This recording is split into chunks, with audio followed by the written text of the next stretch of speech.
Assalamualaikum warahmatullahi wabarakatuh. Halo teman-teman semuanya, bagaimana kabar untuk hari ini? Semoga sehat selalu dan terhindar dari COVID-19 ya, karena untuk sekarang ini sedang marak sekali untuk varian Omicron. Jadi untuk teman-teman semuanya jangan lupa jaga kesehatan, semoga selalu diberi kesehatan dan dilancarkan rezekinya. Buat teman-teman semuanya yang sudah menonton video ini, terima kasih banyak. Untuk yang baru pertama menonton video dari kami, silakan langsung klik subscribe dan juga klik loncengnya supaya ketika kita punya video-video terbaru bisa langsung muncul notifikasinya di HP kalian. Buat teman-teman yang sudah subscribe, terima kasih banyak. Pada kesempatan kali ini kita akan bahas tentang bahan apa saja yang digunakan untuk membuat kemeja. Nah, karena kemeja ini juga cukup penting dalam kehidupan kita sehari-hari, baik itu untuk seragam, untuk PDL, untuk baju lapangan, maupun untuk seragam perkantoran atau untuk seragam mahasiswa dan juga anak sekolah gitu pastinya. Nah, pada kesempatan kali ini kita akan bahas, nanti kita mulai dari bahan apa saja yang sering digunakan. Untuk bahan yang pertama, kita masuk ke bahan Oxford. Nah, untuk bahan Oxford ini memang dia itu sedikit tipis dibandingkan dengan bahan drill yang lainnya. Misalnya ada American drill, ada Japan drill, ada Nagata drill. Nah, itu nanti kita akan bahas satu persatu. Tapi untuk bahan Oxford yang pertama ini adalah dia itu lebih tipis dibandingkan drill yang lainnya. Meskipun dia tipis, tetapi untuk kualitas atau ketebalan kainnya tipis ini tadi, itu dia mempunyai karakter yang cukup awet atau cukup bagus untuk digunakan dijadikan seragam. Jadi tidak perlu khawatir, meskipun dia tipis tetapi cukup bagus dan umum digunakan untuk membuat seragam-seragam, baik itu seragam sekolah maupun seragam yang lainnya. Nah, secara bahan, untuk bahan Oxford ini dia itu permukaannya itu halus dan juga rata. Nah, halus dan rata itu nanti kalau biasanya kalau foto atau video itu kalau sama aslinya itu biasanya berbeda, tetapi tetap kita nanti akan buatkan atau kita kirimkan gambarnya nanti di sini. Nanti gambarnya seperti ini. Boleh nanti teman-teman cek biasanya pori dari tekstur atau permukaan dari bahan Oxford itu nanti akan seperti ini jika dilihat dari dekat gitu. Ini dia bahan Oxford ya teman-teman, nanti seperti ini contohnya. Untuk bahan yang kedua kita masuk yaitu bahan American drill. Buat teman-teman semuanya pasti sudah tidak asing lagi dengan bahan American drill, karena untuk bahan American drill ini cukup umum jika digunakan untuk membuat seragam, tetapi paling banyak di request karena beberapa pilihan ya. Yang pertama itu karena memang secara harga ini tidak terlalu mahal, masih bisa dijangkau dari kalangan atas maupun kalangan bawah, ini cukup terjangkau gitu untuk harganya. Kemudian pas juga di kantong para mahasiswa atau para pelajar gitu. Jadi kalau misalnya mau membuat kemeja dengan bahan yang standarnya sudah bagus, itu biasanya mereka menggunakan bahan American drill. Meskipun ada beberapa bahan American drill, ya misalnya ada American drill Castillo, ada American drill Super One, itu perbedaannya mungkin hanya pada tekstur kainnya aja, tetapi secara kualitas itu tetap sama-sama American drill. Nah, untuk bahan American drill ini selain juga harganya terjangkau, juga ada beberapa kekurangan. Salah satu kekurangannya itu adalah bahannya itu agak sedikit kaku gitu.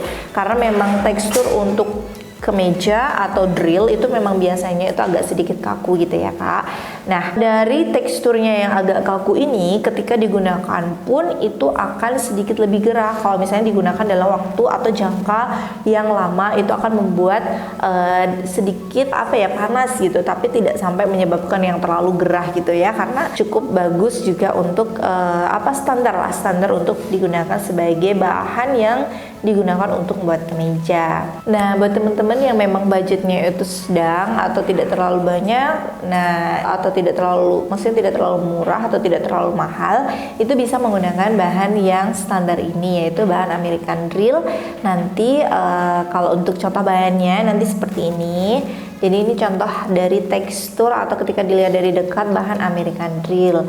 Tetapi sekali lagi saya tekankan bahwa untuk foto atau video itu biasanya agak mirip ya untuk bahannya itu sedikit lebih mirip, maksudnya mungkin dari American Drill, Nagata Drill dan lain sebagainya itu agak mirip, tetapi tetap berbeda gitu ya. Nah, kemudian untuk bahan yang selanjutnya yaitu bahan Japan Drill. Nah, mungkin dari teman-teman semuanya juga tidak asing lagi dengan bahan Japan Drill ini, karena untuk bahan Japan Drill ini juga ada beberapa pilihan, ada Namura Drill, ada Nagata Drill, itu masuk ke dalam kelas Japan Drill.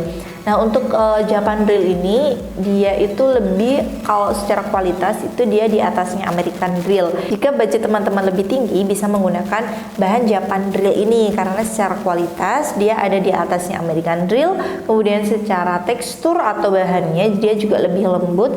Karena untuk Japan Drill ini biasanya dia tuh produksinya itu lebih banyak kandungan katunnya dibandingkan dengan polyesternya. Jadi ketika digunakan pun akan lebih adem dibandingkan dengan bahan-bahan yang memang mengandung polyester lebih banyak gitu. Nah, untuk bahan Japan Drill ini itu memang secara harga dia lebih mahal sedikit dibandingkan yang American Drill tadi, tetapi secara kualitas juga bagus. Dan biasanya memang dicari atau banyak dicari oleh para mahasiswa karena secara kualitas bahannya juga awet, ketebalannya juga bagus, kemudian walaupun dia memiliki tekstur kain yang tebal tetapi cukup adem ketika digunakan. Secara kualitas mutu untuk bahan Japan Drill ini sudah tidak diragukan lagi, untuk kualitasnya itu dijamin bagus dan bisa ditemukan di beberapa, maksudnya di seluruh pasaran kain itu bisa ditemukan karena bahan ini cukup populer juga untuk bahan Japan Drill ini. Jadi buat teman-teman yang mau membuat seragam atau kemeja tentunya itu bisa menggunakan bahan Japan Drill ini jika memang budgetnya lebih tinggi. Jadi nanti bisa mendapatkan harga dengan walaupun harganya tinggi tapi bisa mendapatkan bahan yang benar-benar bagus seperti itu. Oke, kemudian kita masuk ke bahan yang keempat. Nah, untuk bahan yang keempat ini adalah bahan Taipan Tropical. Nah, bahan Taipan Tropical ini itu biasanya memang digunakan kalangan atas ya biasanya, karena untuk secara bahan juga sangat mahal untuk bahan Taipan Tropical ini.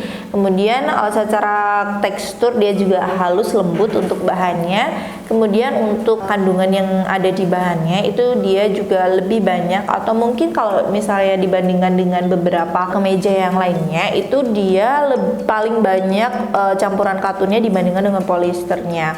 Kalau dibandingkan dari Japan Drill, kalau Japan Drill tadi kan lebih banyak katun dibandingkan dengan polyesternya. Nah, bahan Taipan Tropical ini ternyata itu lebih tinggi lagi, lebih banyak lagi katunnya dibandingkan dengan polyesternya. Jadi ketika dipakai pun dia akan tetap adem dan juga tidak mudah kusut ya, meskipun banyak kandungan katunnya tetapi juga tidak mudah kusut untuk bahan Taipan Tropical Drill ini. Kemudian secara harga ini biasanya memang dipakai untuk seragam PNS atau seragam perkantoran, atau mungkin dipakai untuk beberapa industri yang memang mereka menginginkan bahan yang memang benar-benar adem gitu. Secara harga memang lebih mahal dibandingkan dengan drill yang lainnya, tetapi secara kualitas itu juga sangat bagus sekali. Selain teksturnya yang adem ketika digunakan, untuk kelebihan bahan Taipan Tropical ini secara ya dia itu kan harganya lebih mahal gitu ya. Jadi dia punya beberapa kelebihannya. Nah, salah satunya itu yang selain yang dia dipakai adem, itu juga kelebihannya dia itu warnanya tidak mudah pudar, kemudian tidak mudah kusut, dan juga hand feel-nya atau ketika kita sentuh kainnya itu dia terasa halus gitu. Itu untuk beberapa kelebihan-kelebihan dari Taipan Tropical ini. Itu dia beberapa bahan yang digunakan untuk membuat kemeja. Buat teman-teman yang mau membuat kemeja atau seragam setelah menonton video ini, semoga mendapat tambahan ilmu yang bermanfaat. Kalau ada salah-salah kata yang bisa saya sampaikan dalam video ini, boleh dikoreksi, boleh juga komentarnya di kolom komentar. Dan jangan lupa buat teman-teman yang sudah menonton video ini atau belum menonton video ini, silahkan menonton video ini. Kalau misalnya belum subscribe, silahkan langsung di subscribe. Dan jangan lupa juga untuk klik loncengnya, supaya ketika kita punya video-video terbaru, kalian bisa langsung mendapatkan notifikasi langsung dari kami. Sekian dari saya dan semoga selalu diberi kesehatan. Jangan lupa juga pakai masker ketika keluar rumah, dan wassalamualaikum warahmatullahi wabarakatuh.